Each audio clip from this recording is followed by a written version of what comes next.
what are you doing to make sure you're evolving? And if your answer is we're implementing AI, no, that's a transaction. What are you doing for the next thing? What are you doing to make sure you're constantly evolving? IT is very different in 2024 than it was in 2020, than it was in 2020 or 2026 or 2016 or whatever. So too should your goods and services that you're delivering. Hey guys, Damian Stevens, host of MSP Mindset, and today I continue my mission to interview 100 of the fastest growing and most interesting MSPs on the planet. I'm joined by Bob Coppedge, who may be best known for father of co-managed or commit, but we don't talk about that at all today. We talk about how you can ensure your MSP can differentiate and never be a price war to the bottom. We talk about MSP A, who doesn't differentiate, MSP B, who gets the latest tooling, invests in their team, and drives down their efficiency. Basically, they have a labor advantage. If you're watching and listening, that might be you. And then there's MSP C. They not only do that, but they realize that every single year, there are entirely new capabilities that you can and should bring to your client that have less and less to do with IT and more to do with the information age. The spoiler is there is no competition if you're MSP C, and you will never have to compete on price again. If you want to understand Bob's law and Bob's corollary, don't miss out on our conversation today. I think we're getting to the point where co-managed needs to be talked about less because it needs to be just one different way for us to do business. So I'm working on another book, and the next book is really just going to be talking about IT support in general, whether it's done by internal IT people or MSPs or a co-managed or subscription or consultants or whatever, and to try to break it down into building blocks that we all put together. And I think that originally, and this is true for me as well, and when I wrote the book, I was really treating co-managed as a different version of service delivery than peer managed services, even though you wanted to make sure they were parallel as possible. I'm now to the point where they're not really that different if you want to do it right, whatever that means. And that right now we're basically in a position where we have to be able to hybridize our support delivery, our service delivery, and and people talk about how wonderful the MSP market is. I don't think it necessarily has a fantastic future unless we adapt to be able to be a hybrid delivery model for organizations. Well, let's just keep on that topic and keep going. So it's interesting. You say it's maybe not the MSP model, maybe not that solid unless you get to a hybrid delivery. What does hybrid delivery mean? What is hybrid delivery for anything? I mean, you could basically go back to the McDonald's. You got your burgers exactly how they made it. That was it. It wasn't until Burger King came out and said, have it your way. And now McDonald's learned that, no, they have to do the same thing. Remember that the first of all, there is no true definition of an MSP, or there are many definitions of an MSP. And I think that's absolutely true. And a majority of MSPs are probably still stuck in delivering roughly what they've been delivering for the last 10, 12 years. They may have added a couple of security pieces. They may have a little bit more cloud involved, but by and large, it's the same. And I think that when we take a look at what small, medium businesses want, they want their IT to work securely and productively. They're making widgets. They want to make and they want to sell. They want to service. They want to install widgets effectively. IT, yeah, sure, we want that. We need that because that's how we do our widget game. Okay. And to essentially say for the MSPs to essentially say the only way I'm going to do business with you is if you only do business with me. Okay. That is self-serving and not necessarily delivering the most productive solution to the client, because the client may have specific needs that you can't meet. So you have to have a certain amount of flexibility. So when you think about from a small, medium business standpoint, if you think about how do they acquire and consume IT services for them to do their thing, okay, what's their fuel? They either buy stuff, value-added reseller, rent stuff, subscribe stuff, and which could be cloud services or anything along those lines. Bring in consultants. Those would be whether it be staff aug or specific project-oriented temporary services that are very focused, and then leave. Or they're going to use an MSP, yay us, MSP, or they're going to have internal IT. Okay? But the day of it being one of those things is over. And the MSP was basically set here to go, okay, we're the MSP, we're going to replace the internal IT person. You don't need them anymore. Oh, and by the way, we're also going to do your projects, so you won't need the consultants anymore. Oh, and by the way, when you buy stuff, you'll buy through us, so we'll be your VAR. Oh, and you're going to subscribe stuff, you'll be subscribing through us. That's wonderful. That's also highly unrealistic when the SMBs are getting to a certain level of maturity in terms of what they're trying to do. And for the smaller SMBs, you're not a specialist on everything. Sorry, boys and girls. You're not. So we have to have a certain amount of flexibility. Otherwise, our business is going to go to the person who does. And part of the challenge is that, okay, so we're going to go to a client, we're going to work with you, and we need to make sure that you're not asking us to learn stuff that we'll never use for anybody else but you. Okay, because I can't do that and make a profit. At the end of the day, I have to make a profit, and at the end of the day, the client needs to see the value in terms of the relationship. If either of those things don't happen, I'm sorry, it's a bad business model. It won't last. Okay, so I want to sit here and basically go, okay, to the client, let's come up with a managed service agreement so that we have an ongoing relationship that provides goods and services that are close enough to, standard, so we don't have to invent anything new, but it's an ongoing thing. And it's not something I could just buy and, pull out of a box. That's where MSPs come in. We do a wonderful thing.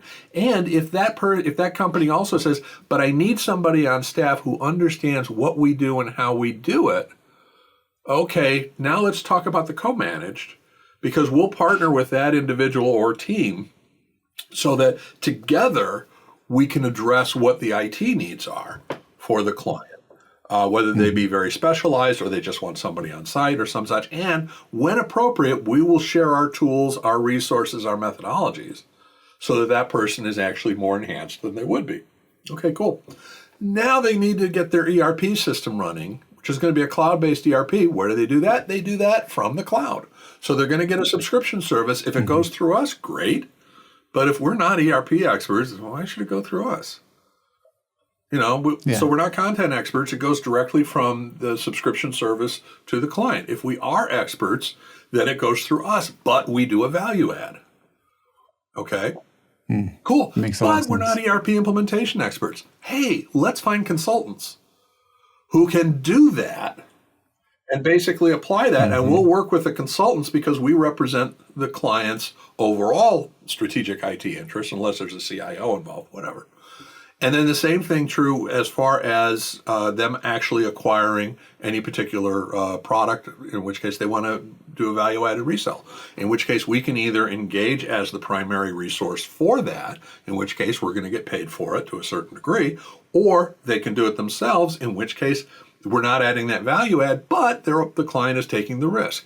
So there's a certain both volatility there in terms of that circumstance or situation, and it's both a risk that we're all taking that we can all work together, but it's also a tremendous opportunity because if we can, then the client is going to have this best of all worlds all working together if we're all cooperating and on the same page, or going to be the worst of all worlds because we're not cooperating together and we're stepping on each other's toes all over the bloody place. And I guess what I'm saying is for the smaller SMBs, they're going to want things to be simpler. So they'll want things to go through a single source, whether it be the MSP or internal IT, but it's the same thing. Whereas the larger SMB is going to want the flexibility and someone to help manage that and to coordinate it. And I just think that from an industry standpoint, when we tend to talk about the MSP market, we just talk about the MSP market. We don't talk about how do we work with everybody else. And when we talk about co-managed, we talk about co-managed as if it's just this thing that we do. We can also do co-manage. You go to most MSP websites. If they talk about co-manage, they don't talk about how they do it. They just say they do it. Mm-hmm. Right. So I think there's a maturity process and an evolution process. You can already see some of the steps that are happening along these lines. You've got subscription services that now sell both directly to the end client as well as through the MSP. There are some people who are like, oh my God, that's a huge travesty on the industry. I don't necessarily believe that. If you're not adding value to whatever it is you're presenting to the client, you're a reseller. You're nothing more than that. So don't pretend that you deserve to have the profit margins and the best uses and all of that kind of fun stuff. I will say if the original presenter of the product is poaching your clients, different story. But just the fact, and I'll even say Kaseya. Kaseya is not an MSP company. They are an IT services company that works with MSPs. So the fact that Kaseya sells all their services to internal IT folks, they always have, they always will. There's nothing wrong with that. And honestly, if someone sells, if you're an MSP and you've got your clients buying Kaseya products, and your client found a way to buy the same Kaseya product at a lower price, if it wasn't them buying a Kaseya product at a lower price, they would have bought somebody else's product that did the same bloody thing at a lower price. Get over it. Yeah, and they're not the first ones. I don't know, SolarWinds and others that right. Dell. Everybody complains about Symantec, Dell. anybody, everybody, whatever. I mean, the bottom line is to a certain degree, I think a lot of MSPs feel entitled. Feel that their vendors have no alliance to end customers, and it's just one of those. And remember, I call myself the cross-shield geek for a reason. It's one of those where you have to provide the value.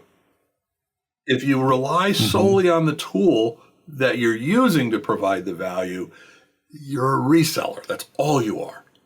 So the question is that when you take a look at, here's the security package. If the security package is simply a fire and forget and you're done with it, you're a reseller. If the security package needs to be managed, monitored, maintained, configured, has to be done just so, blah, blah, blah, and you've done 40 of those already or 100 of these already, you now have an expertise that demands and deserves an additional markup and additional value, but you need to also be able to communicate that.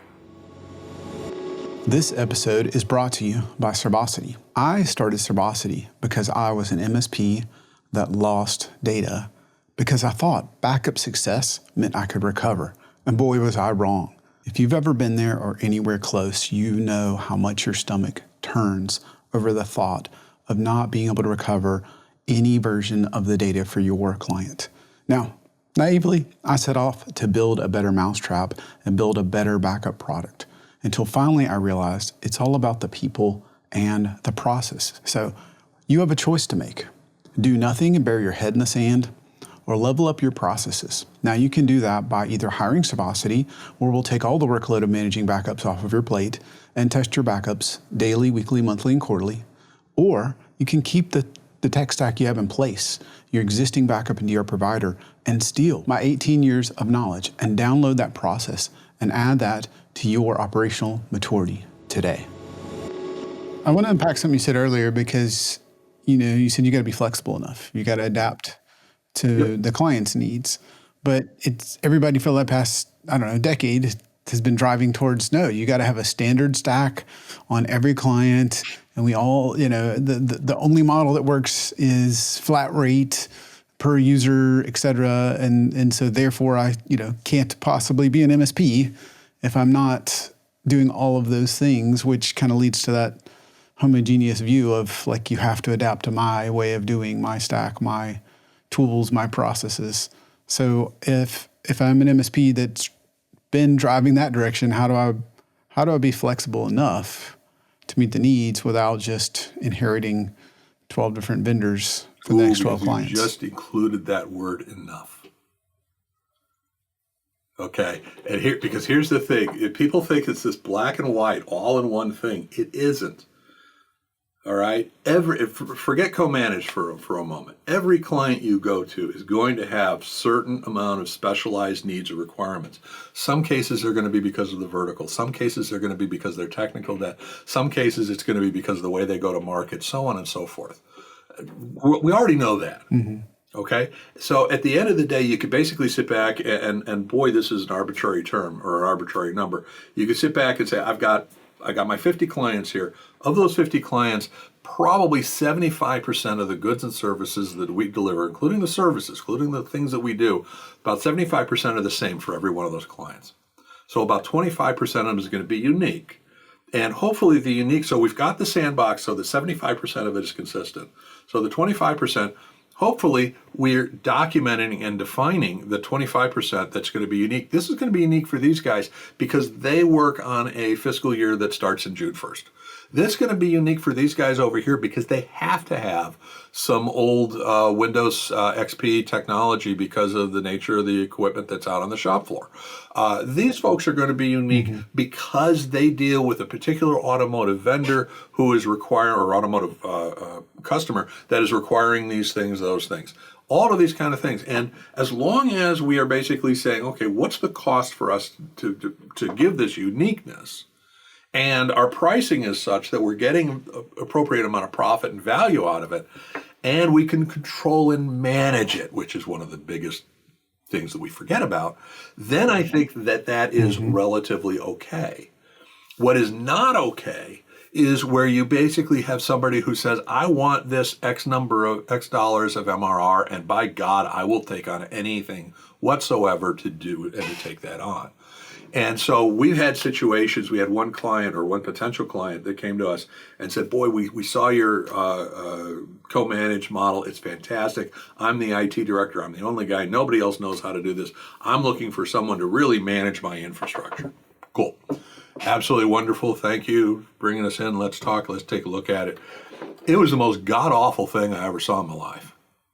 It was jury-rigged, and it worked well.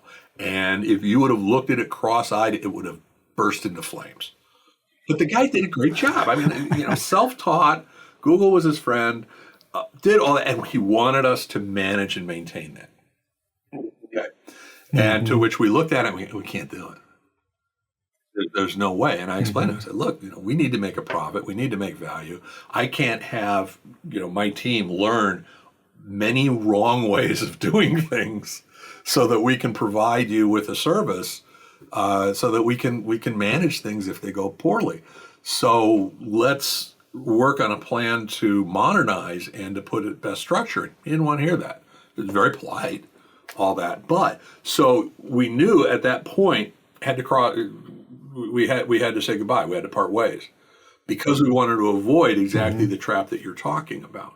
So you need to manage that how do we, and I don't want to call it compromise, but how do we work on making sure that this relationship is going to work best? And at the end of the day, it's not about, in terms of the client expectations and client needs, it's not about which tool did we use. It's not about which service did they get or not. It's about what happened. What is the client doing and what's improving their delivery of their goods and services? So one of the things that we've often had in a co-managed was they had just bought a 3-year endpoint license subscription a year earlier. So they still had 24 months left on the subscription. Our tool or our proposal included endpoint protection. So what I did in this particular case, and I'm not saying this will work for everybody or for all circumstances, I said, well, show me the invoice. And what I will do is I will give you a credit for 50% of the price you paid per month for the remainder. But it'll be a credit on a monthly basis for those 24 months, and then the price goes up normally. That way I'm taking on some of the cost. You're taking on some of the cost. But we're going to end up using the tools that I know and love. They loved it. I love how simple that is because I feel like the example you gave is exactly the one that I hear the most often. I came in and they just bought this firewall, or they just bought the MDR, or, outside the security, they just bought this whatever, insert this tool. And so now I've got to manage their tool. And it seems so much more elegant to give a credit over time and kind of work with them. And then you still get to standardize on the tools that because everybody they're knows how not to work. buying your MDR. They're buying the results of an MDR service that is properly managed and maintained. And it's one of those where to take this to the logical extreme, there's two ways you could do the credit. You could either do the credit the entirety of what they paid, or you could do it for half, or you could do it for a third or a quarter or whatever. And again, we did it for half of what was remaining on a monthly basis. Okay. And the reason we did not do the whole thing was, one, I like money. I want to make some money and all that. But the other is it's not our fault you bought it. Right. I want to make sure, I want to have early tests to see whether or not we're going to work together as a team. Because one of the things I love to do is I love to have what I call the value conversation. I do this with, whether it's managed or co-managed, I'll do it with either party. But the idea being that at the end of the day, the client, both client management and internal IT, or just client management in case of a pure MSP, but every month, the client needs to look across the table and look at me and basically say, my organization is getting value from our relationship with Simplex-IT sufficient. It's worth the money we're paying for you guys. Yay! But there also has to be, I have to look across the table and go, I'm getting profit from the money you're paying me sufficient that more than makes up for the costs, both soft and hard costs, of our relationship. Yay. If either one of those fall apart, this is a bad relationship. And I want to have that conversation up early, because at the end of the day, there's going to be an issue. There's going to be a circumstance or a situation where the client, the internal IT person, the whatever, is going to come back and go, oh boy, Simplex-IT, I'm not happy with you guys at this particular moment in time. Or where I'm going to come in and say, hey, we're going to have to bill you for this or whatever. And I want both of our parties to be able to go, hey, do you remember that conversation we had back in the day? When we first started, we talked about the value. This is what I'm talking about. And it's been very helpful because, that I don't want a client who's going to price gouge me. I don't want one who's going to penny pinch all over the bloody place. And they certainly don't want someone who's going to be, charging them every other second for, surprise costs and all that. So some of the stuff we're talking about, I'm curious, I feel like you approach this a little differently. Is it because of the different hats you wore, including CIO, before starting your managed service business, or something? It was. I've been a CIO. I've also been a consultant. I've done about everything, and I'm also very big on, the game theory of. I don't believe in finite games. I believe in infinite games. The whole idea of there's only $1 on the table, and one of us is getting 51 cents, and one of us is getting 49 cents. I don't believe that. I believe if there's $1 on the table, we can make it so it's $1.50, and we can both do well. And those are the kind of relationships I want to have professionally. Those are the kind of relationships I want to have personally, and those are the kind of relationships that I want to have from a business side, employees, whatever. I never look at things as if how can I possibly win everything. Since you started your company, what's one of the biggest fears? My biggest fear has always been and will always be commoditization. That was from day one, because you can't get a good. First, two aspects to that. One is I've said it several times at other talks and the like. I created what's called Bob's Law. Okay. And Bob's Law is basically that 5% of what IT professionals do for support becomes commoditized every year. So 5% of the stuff that our techs do is going to be automated. 5% of what our techs do is going to be built into existing products. 5% of what we do is going to be made so it's no longer necessary. So every year there's 5% of stuff that it's going to be hard for us to get clients to pay for it. Or someone else is going to be able to do it cheaper through another tool, and therefore they're going to be able to cut their prices, and I'm going to be cutting this downward spiral, which you can definitely see all over the bloody place.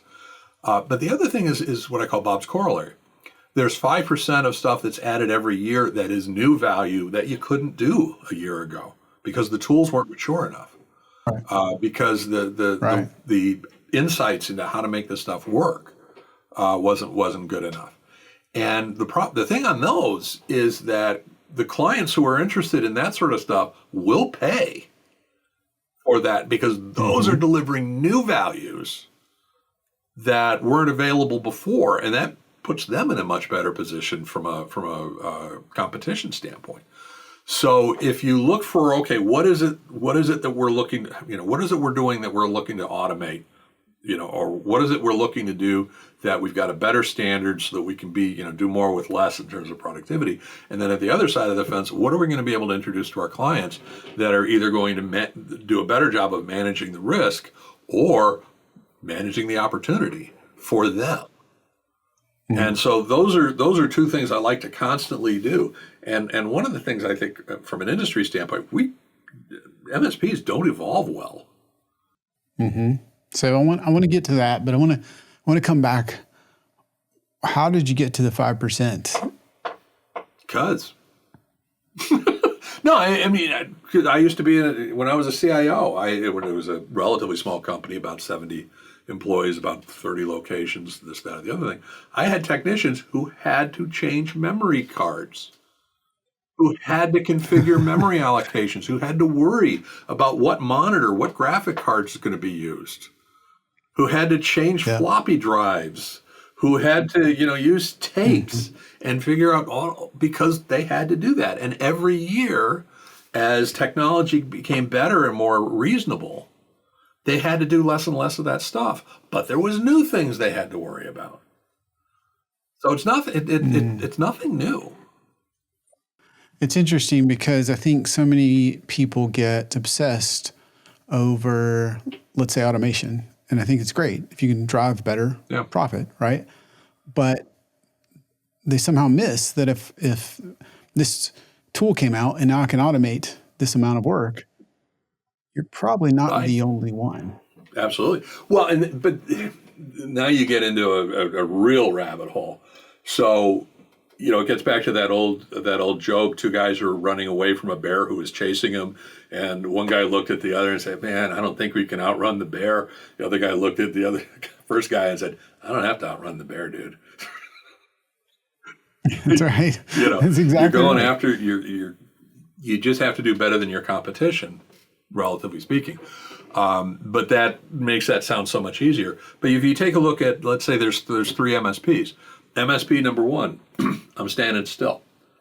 I basically got my same people are doing the same things we've been doing, in the same way, all of that kind of fun stuff, same product. Cool, great. Easy peasy, has very, very little investment in terms of education, very little investment in terms of new tools, knows where he's going, knows where he's been, all of that kind of fun stuff. So relatively speaking, it sounds like paradise to me. Now we got MSP number two. MSP number two is, I really don't want to do this stuff as much as we used to, so I'm going to use tools in order to do the same services, but I'm going to do them much more efficient.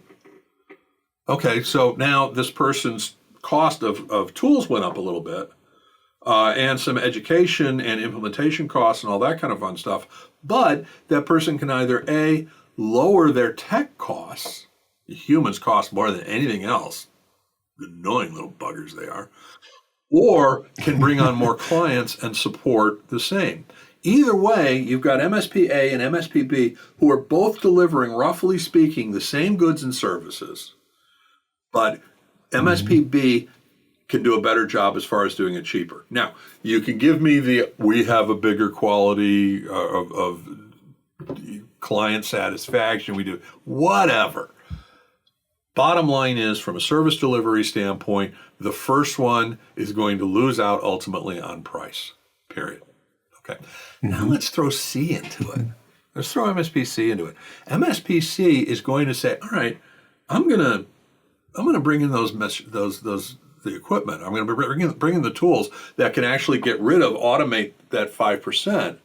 But I'm also going to invest in some of the things that we haven't been able to do before. I'm gonna, and God, I hate saying this. I'm going to invest in AI, or BI. Or CI, whatever. No, but I'm basically going to add some additional services that our clients may not even know they could use. And I'm going to start dabbling in offering that sort of thing. So that I can basically say, so client or MSP A and MSP B are both going to basically say, we make sure that the engines run on time. We make sure that sort of stuff happens, so on and so forth. But I'm going to say, what if you could actually cut 20% of your operating costs because you're going to be better in terms of, again, using the widgets as an example, because we can increase your productivity by X amount. However you want to define it, obviously it's much more charming than that. But now I got something that they don't, so I can charge more for that new service. And A and B have just ceased to be competition to me. Yeah, you can charge significantly more. You got it. And it's one of those where I just think from an MSP standpoint, we tend to think in A and B. All right, we tend to think just simply in terms of how are we doing the same things we've done for years, and is there a better way for us to do the same things we've done for years? Why is that? Because we're humans. It's actually, but it is kind of funny to your point, because so many, we talk about IT, and we are arrogant sons of guns. Okay, because IT, we're always changing, we're always learning, we're always evolving. Really? Are we really? The industry is, but are we as individuals? Not so much. Not really. And I'm guilty of it. My phone went off earlier. My phone has the exact same ringtone no matter who calls me, because I don't know how to change it, and I don't want to know. I don't know how to put in rules, or I don't know. My grandkids don't like me enough to help me figure out how my phone works and all that. But plus I won't pay them. But it's one of those. It's one of those things where, as humans, why do we want to change? We're willing to change because it helps us out. With them. What's in it for me? But it also will fight it. Not in my backyard. We'll fight the change.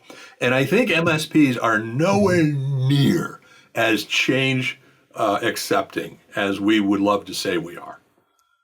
So I think that a lot of people, and especially since you look at the last 3 big deals that have changed in IT, and those are big data, security, and AI, okay? And those 3 are information-driven tools. Everything prior to that, for the most part, is technology-driven tools. And the fact that we've got this information-driving stuff, it drives us old IT people nuts, because we learn technology. We did not learn information, by and large, for the most part. And so I think that a lot of the changes that have happened over the last 10 years or so have been changes that have been brought to our industry, and a majority of us don't know how to do it, and don't know how to deal with it, and don't know how to relate it to clients, and don't know how to turn that into product. You were asking one of the things that makes me a little bit different.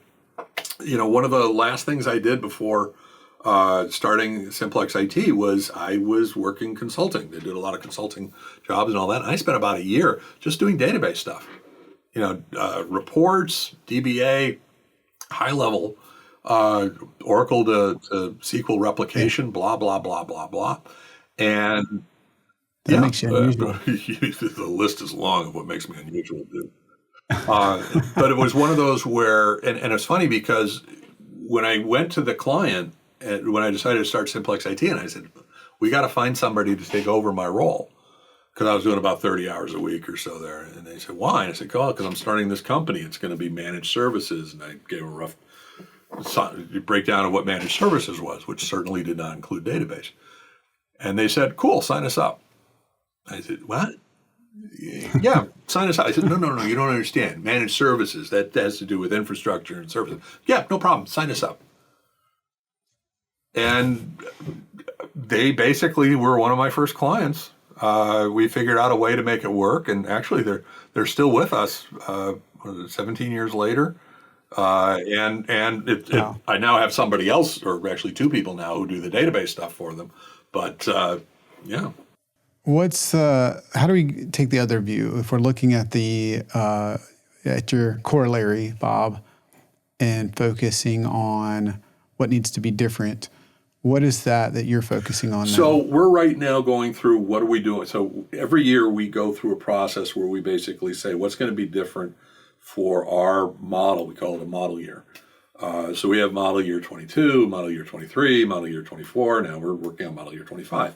And essentially, Just like you the got it. automotive industry or Got it. iPhone or phone, So whatever it is, right? what's basically happening is that starting in 2025, everybody we talk to, all new potential clients, we're only going to talk Model 25. And there's some optional stuff. There's some that's specific to your cloud, your on-premise, your hybrid, whatever. And we try to bring everybody who's on 22, 23, 24 up to 25, depending upon the additional services and the like.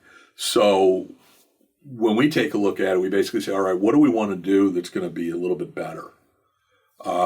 And like last year, we went from EDR to MDR. So in 2024, we started just going, now, you're going to work with us, and it's whether it be co-managed or pure SIMs, MDR is part of the solution. That's it. So right now, we're taking a look, and we're trying to figure out a better way to handle some of the undocumented devices. So we're looking at NDR, network detection, detect and respond. We're also looking at some, what do we do with Windows 10? Things along those lines, and how do we handle those in the budgeting line? But really, and then you get into the whole, well, what do we do with AI?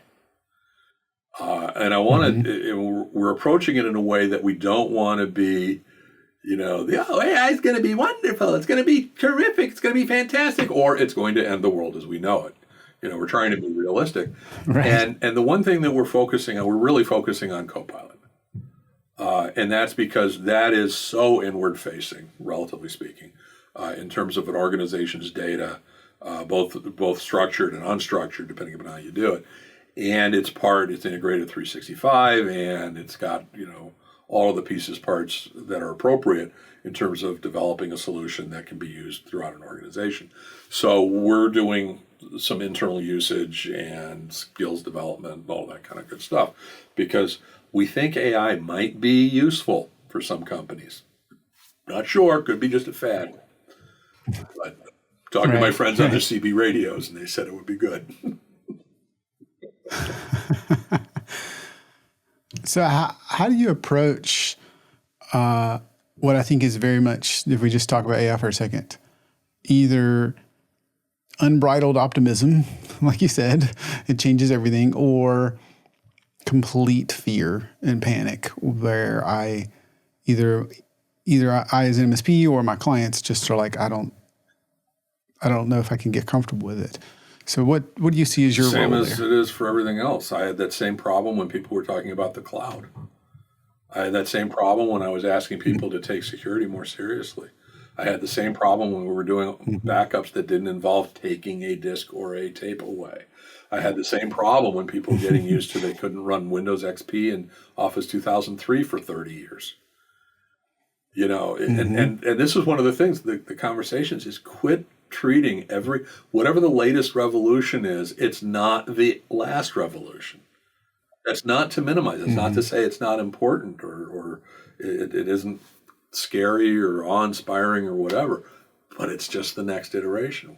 And we've got to be careful about it. And if you look at it from the MSP standpoint, how are you going to ignore it?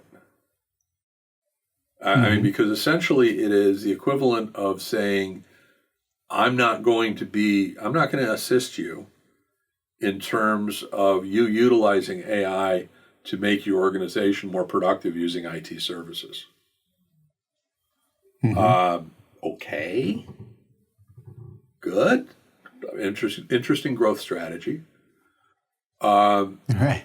And it's also it's almost like in a very, very different way. But when they started coming out with the non-mechanical drives, okay, a lot of people would not sell those because of the high failure rate, because they didn't work, because of this, that, or the other thing.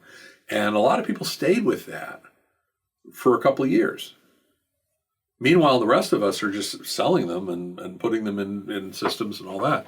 There's a certain amount of, if you're not investing at least some amount of time, this gets back to the evolution concept, you have to evolve. I mean, or you are going to become even more of a commodity because you are only going to be able to work with companies that don't want to learn any of the new stuff. From an MSP perspective, and from a business owner standpoint, if you don't do these things, are your competitors doing it? And if your competitors are doing it, why should people still do business with you? And so I think, and again, I'll say that from a data standpoint, from an AI standpoint, from a security standpoint, risk. So I think there just has to be a very simple, forget the technology, forget whether it's wonderful or it's horrible or whatever, but from a business development and a business management standpoint, if you don't embrace at least the need to understand this stuff, how are you going to stay in business? And compete. That's right. How do you approach that with your team? Because like you said, we are humans. Maybe we don't want to evolve, but there is this, whether it was cloud or security or AI or whatever it is, there is a new paradigm. There's a new which learning there always curve. will be. And so this is why I really hesitate from calling out AI as the game changer it is, because it is an amazing game changer, just like all the other game changers. And that's not to minimize it, that's not to whatever, it's just fine. There's going to be another one 2 or 3 years from now. There's going to be another one 2 or 3 years after that. It's constant, it's change. I get it, I'm embracing it, I'm learning it. Shut up. And especially the ones who are just vendors who are positioning themselves so that they can act. I just saw a YouTube video you haven't seen yet. I'm an expert. But I think number one is, are you hiring people who want to learn? And I get back to that. I've had this conversation several times with folks where we talk about what's the difference between a job and a career. A job is pretty much a person who's looking for a job is usually someone who doesn't want to develop. They want to do what they were hired to do. They want to learn and develop not a whole heck of a lot and just do that. They want to do it 40 hours a week, go home and have a great life. Those people are fantastic. They're wonderful when they are doing the jobs that they're supposed to do and they're hired to do. They enjoy it. They don't enjoy it, whatever. They're doing it. Get it done. Wonderful. Then you got people who are career. A career is essentially someone who is looking to advance. They're not going to be doing the same thing that they're doing today in X number of years. They're going to be doing things differently. They're going to be doing things with more, more responsibility, more from a management standpoint, from a technical standpoint. And that's fine. We need people like that. We need people who are looking to grow, looking to adapt, looking to do all these things. And the problem is when you have a career opening and you hire a job person for it, or you have a job opening and you hire a career person for it, those are both recipes for disaster. Because in one case, you're trying, all I want to do is do my job, quit trying to put all this new stuff on me. And the other one is, how am I supposed to develop and advance my career if you don't let me do anything different? And both persons will be looking at the other going, man, you have the dream job. So you have to, number one, you have to build education and development into part of your culture. You have to do that, and we do that, and we've done it better and worse in some cases, but we have both bonus and salary incentives for people who get certifications. We send people away for training. Usually they come back. We've done all of those kind of things. We basically would sit back and say, all right, what are we looking to develop? We had a list of about 4 or 5 things that we were looking to develop for 24, 25. We're pushing a little bit things around. Some of them are looking to be a little more convoluted than we thought, but we've always got a list of things we're looking to do better. So all of those things kind of get together. There's also, the state of Ohio has some funds that are available for us to offset formal education for technical and other stuff. So there's ways to do it, but it starts with the business owner has to say, this is an investment, it's worth doing. And it's funny because I used to say, till I got corrected, I don't care if you retire from here, to employees. And I said that fairly frequently. And I explained it a couple of times, but apparently people were getting the wrong idea. They were thinking that I wanted them to leave. And it was like, and I finally apologized at a group meeting. I said, no, you don't understand. I want you to grow. I want you to learn more. And there's a risk, and it's a real risk. If you teach people to do new things, sometimes they'll leave. That's okay. Mm-hmm. Because sometimes they'll stay. And so what I meant by that was that I want you to develop. I want you to grow. I want you to find great opportunities. I prefer them to be with, Simplex-IT, my company. But if they're not, bless you, have a great life. And I hope everything goes well for you. Yeah. Better than the risk of them not developing and staying. Well, you could actually get to the point where if you were talking about going back to those 3 MSPs we were talking about, MSP number 1 wasn't developing, was not learning new things. So he would disagree with you. He would say that better to have people that aren't looking to develop new skills, because the minute they do, they're just going to want to tell me how to do my job, run my company differently, or they're going to find jobs somewhere else. So this would be a great place for job people. Yeah. Yeah. Speaking of unorthodox things, noticed you'd created like 400 or 500 videos over the last 3 years. Yes, and most of them. What's that Most about? of them are okay for kids to watch. So what? Why do that? Speaking of things that are new, both if we talk about sales and marketing from an MSP standpoint. Sales and marketing for MSPs was built on the cornerstone of we can do it better and cheaper than an internal person. That's the entire secret of the sauce for an MSP. Okay, so most sales and marketing and websites for MSPs, and it still is true, we're going to communicate 2 things. We're going to communicate, number 1, we are so cool. We are absolutely the coolest because we do backups, we do servers, we do cloud, we do security. Oh, you can't believe how incredibly cool we are. Great. The other thing they do is, if you don't use our services, you suck. Or you've probably been compromised, you don't even know it. Or you're missing out because you are paying ridiculous amounts of money for risk or for whatever. And not only did that not work well for me from a collaborative standpoint, just talking with clients that we want to work with, because the value proposition, there is none, But the other one was for a co-managed opportunity. It was horrible. The internal IT person goes to the website and just sees how wonderful we are and how you must suck without using our services. And the internal IT person is like, bite me, dude. So there's 2 aspects to this, and I will answer the question about the video probably by tomorrow at latest. One is the sales pitch, and there's a company that a guy who put together, it's a concept called Story Brand.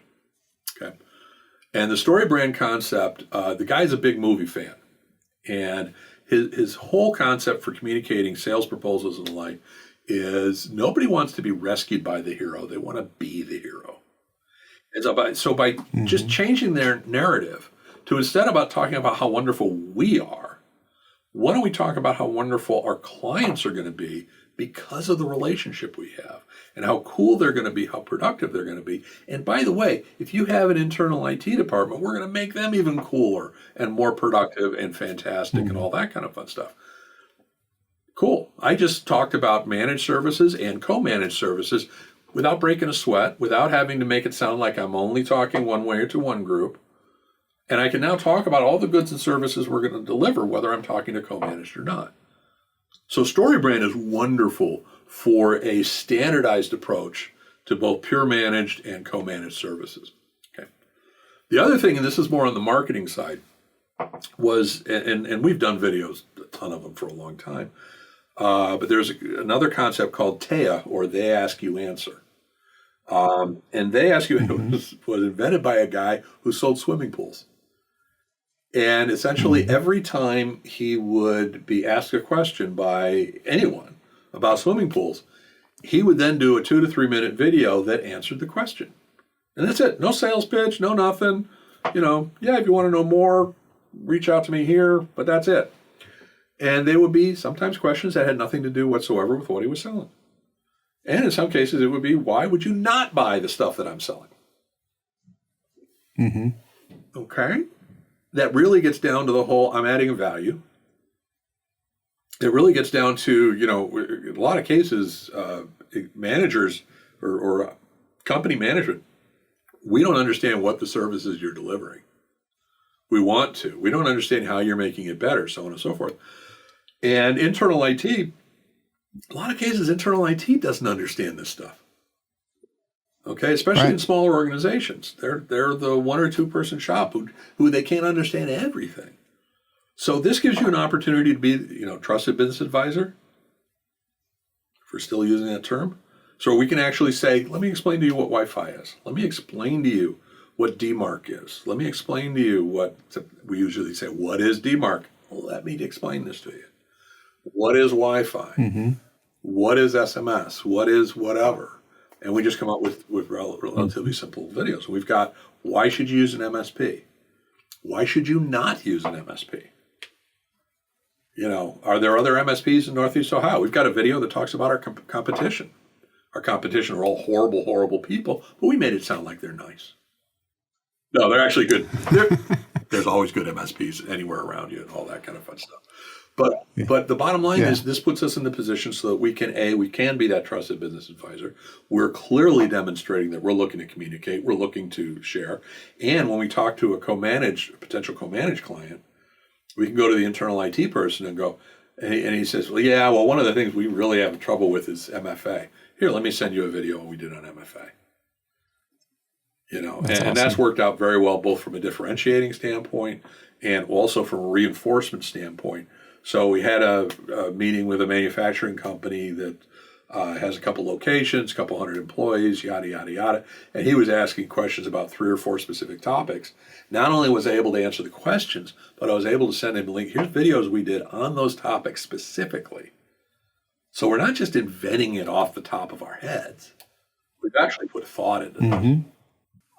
What is it about you that helps you understand which of these things, like they ask you answer, or other things to adopt or not adopt? I'd say medication, but I'm not on any. So, first of all, I think I know who we are. Okay. I want to, because some people will say, I want to bring in as much business as possible. No. I want to bring in as many good clients as possible, good relationships.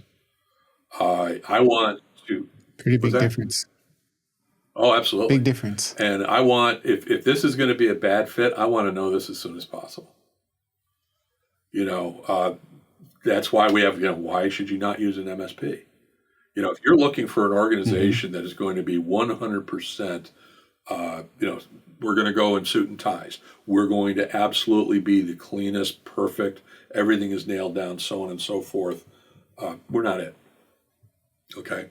If you're looking for an organization that is going to be very, very strict in terms of how we do things, for things that you don't really need to be strict about, we're not it.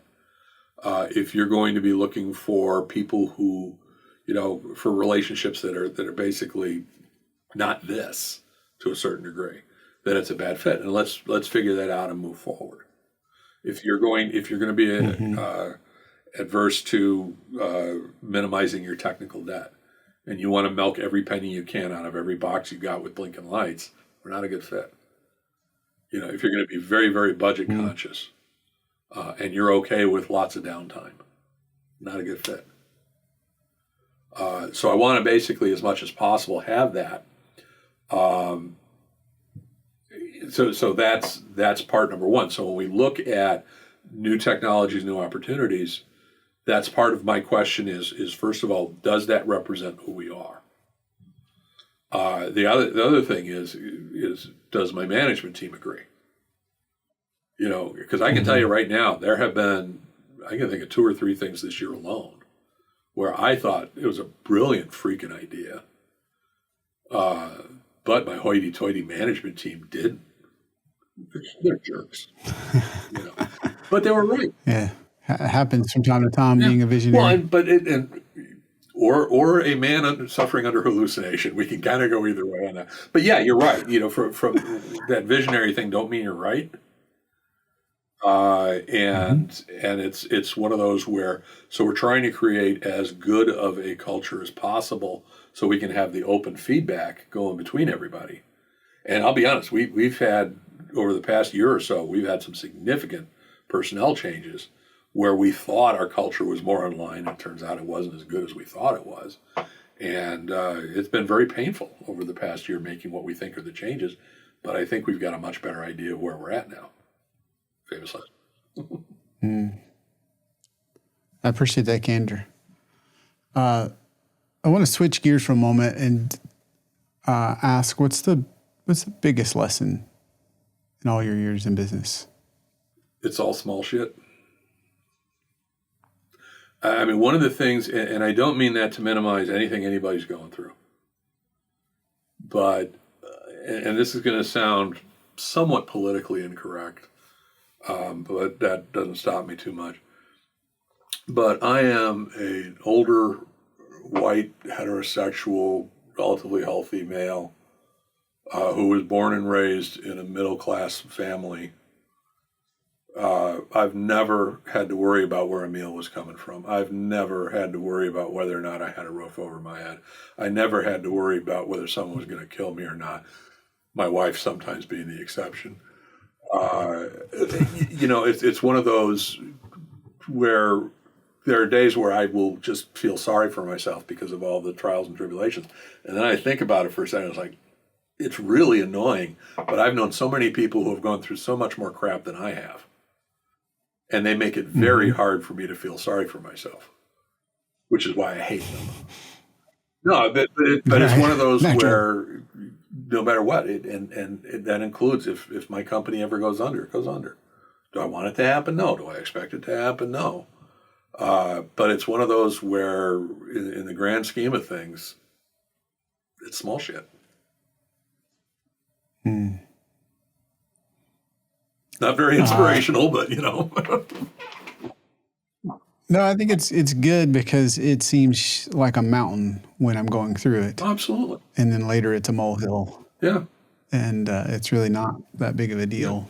Yeah. But it is when it's the only thing I can think about. And I go through that it's too. Believe me, I do not have any magic wand or potion or anything along those lines. But it's one of those, like there was a friend of mine who passed away about 10 years or so ago.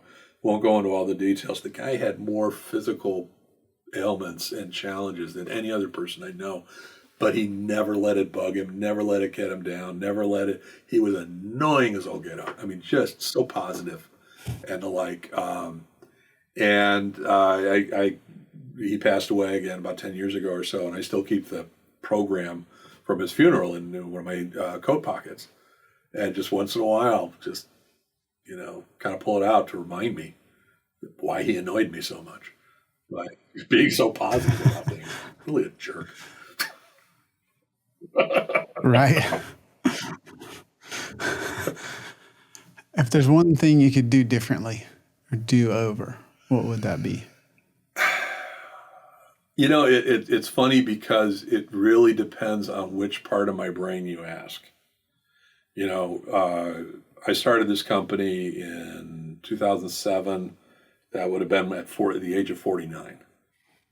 Okay, if I was smart, which I never claimed to be, I would have started it about 10 years earlier. I think had I done that, I would have been in a much better position. That said, I also would not have learned a lot of things that I learned in those 10 years. So who's to say? Yeah, I hate those kind of questions because, if I would have done something differently, I could have been squashed by a car 10 seconds later. So I accept my current multiverse iteration gladly. What's something about our industry, a myth or something like that you'd love to bust or debunk? So there's an author by the name of Harlan Ellison. He's a science fiction author. And he wrote, actually, he was an author all over the bloody place, including science fiction. And he, turns out, I didn't realize that when I was first reading him, but he went to my high school, Cleveland Heights High School, albeit like 20 years earlier, so in the 50s. And he always wrote really fascinating introductions to his books. They were almost better than his stories.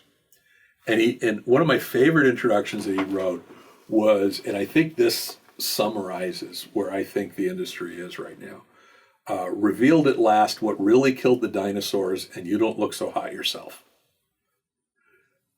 And that statement just sums up, in my opinion, where the industry is. And what he was talking about was the dumbing down of America because of television. And this was back in the 70s. And I think to a certain degree, and what he said, revealed at last what really killed the dinosaurs, you don't look hot yourself, is he said lack of imagination. The dinosaur, this was before the whole asteroid thing was an accepted theory and the like. But he was basically saying that whatever wrought the changes on, the dinosaurs didn't have the imagination to adapt. They didn't have the imagination to improvise their way through things, and yada, yada, yada. And honestly, I think the MSP industry has, with exceptions, has some of the same challenges. I think that we are, right now, we are all piling onto security. I'm sorry, we're piling onto AI. I'm sorry, we're piling up, but there is that whole, we have to do this, but we're not piling onto we really have to get used to the fact that we have to evolve. And we have to continuously evolve. And when we talk about overwhelming majority of MSPs are under $1 million in revenue. And an overwhelming majority of MSPs are probably not technically what most people would call MSPs. They've got a few clients and they're doing mostly break fix, so on and so forth. And so you've got an industry that is stuck on one side of the fence. You've got the vendors who will promote these goods and services that are so wildly out of reach, both from the MSP standpoint and from their client base standpoint. And then at the same time, you've also got these MSPs who are so denying the fact that they are very close to being the dinosaur. And it's okay if they understand that. I mean, because there's a bunch of MSPs who are like, hey, dude, I'm just doing this to make a buck. And again, job versus career. And so I'm providing the goods and services that my clients are willing to pay. They don't have the budget for some of that big ticket item stuff. They've only got like 6 computers. They've only got whatever. Hey, bless you. Have a ball. But I don't think we're open enough and honest enough, both with ourselves, with the industry, with our peers, to maturely discuss these kind of things, if you will. Well, what's that question we need to be asking ourselves? What are you doing to make sure you're evolving? And to me, it gets down to that. And if your answer is we're implementing AI, no, that's a transaction. That is a single. What are you doing for the next thing? What are you doing to make sure that you're constantly evolving, that you're constantly growing, and all that? And I don't even mean growing as in terms of employees or clients or whatever, but that IT is very different in 2024 than it was in 2020, than it was in 2020 or 2026 or 2016 or whatever. So too should your goods and services that you're delivering. How do you make sure? How do you evolve? Or you just listen to the vendors? You'll notice that if you go to an MSP conference, all they're talking about is the products that are being sold. They're not talking about the evolution of the organizations. They're not talking about the development of strategies above and beyond it. I mean, occasionally you'll get somebody say, yeah, you should implement EOS. You should do things along those lines. That's great. But not much beyond that. What's the number one book you would recommend? I wouldn't. And I guess here's the reason why, because I hate those kind of questions. And the reason being is because it is entirely dependent upon the positioning of the individual. If you're talking about someone who is working on business development, it would be this book. If you're talking about someone who is working on personal development, it would be this book. This, that, or the other thing. One of my favorite books. Now that said, I'll recommend a book. One of the books that I think I would love to see this woman at an MSP conference speak, because I think she would be absolutely brilliant. It's a woman by the name of Annie Dukes, who is a retired professional poker player. And she's written a couple of books, and the first one that I read, which is absolutely wonderful, is Thinking in Bets. And her concept is very simple, that so many people will talk about business strategy or personal development strategy or whatever as a game of chess. And she goes, okay, chess, there is a finite number of pieces. There's a finite number of moves. You have one opponent. There is a goal. And anything else, as long as you get the goal, anything else is doable, so on and so forth. And so there's only a finite number of strategies. There's no randomness or anything like that. And that ain't the way life works. That's not the way business works. There's always a sense of probability. There's always a sense of unknown. And her point is that it's more thinking in terms of poker. And I'm not a poker player. But the idea of that probabilities play a huge part of life, both good and bad. And she was basically saying that you could go in and do everything perfect, use the best strategies, the best tools, the best process, best everything, and you'll fail. Similarly, you can go in and wing it and totally do the dumbest things on the planet, the whatever, and succeed. And guess what? You might not know which one you were. And that's life. And I think there are some people who have succeeded remarkably well, more because of probability. And some people who have failed horribly, primarily because of probability. Interesting view. Yeah, really interesting. And unfortunately, some people wrote the book on how to succeed after the probability is what enabled them. That's one of the things why I hate books and I hate services that essentially will say, this worked for me, it'll work for you. No, maybe not. And I don't care for those. And I recognize they're selling, yes, they're trying to do a self-help book, but they're selling the book. They're selling the service. They're selling the mentality. And the only way you can do that is by you basically overpromise what it's going to deliver and the like. But the bottom line is some of us have to be very tactical in terms of what we do. Some of us have to be very strategic in terms of what we do. Some of us learn better through audio, some that are better through reading, some people better by doing, whatever. And one of the biggest challenges is you have to figure out what are the best ways for you to learn and try to guide it so that those are the resources that you consume when you're trying to learn something. And similarly, you also have to be able to say, these are the things I'm not good at. And make sure that you surround yourself with people who are good at that and that you recognize the fact that they're good at it and you're not. Because I think there's a lot of people who are basically, I'm not a procedures guy. Not my strength at all. My COO, she loves procedures. She's very annoying. And my managed service director also, the two of them are very much into the whole let's develop and document the procedures and doing all that kind of fun stuff. And they are the ones who are telling me when I'm trying to suggest stupid visionary things. And I have to recognize the fact that they're right because of the strengths that they're bringing. Yeah. We all have our strengths. I feel like I could talk to you all afternoon. Probably not the best use of your time, though, Bob. For folks that are listening, if you're open for them to connect with you or find you, how would they find you You go online? to the company site, simplex-it.com, and you can also connect on me on LinkedIn or connect with me on LinkedIn, Bob or Robert Coppedge. Amazing. This was truly a gift. I really, really appreciate you, Bob, and your candor as always. But this was just an amazing gift to me. And thank you for being No on problem, MSP no Mindset. returns on the gift. You stuck with it, dude.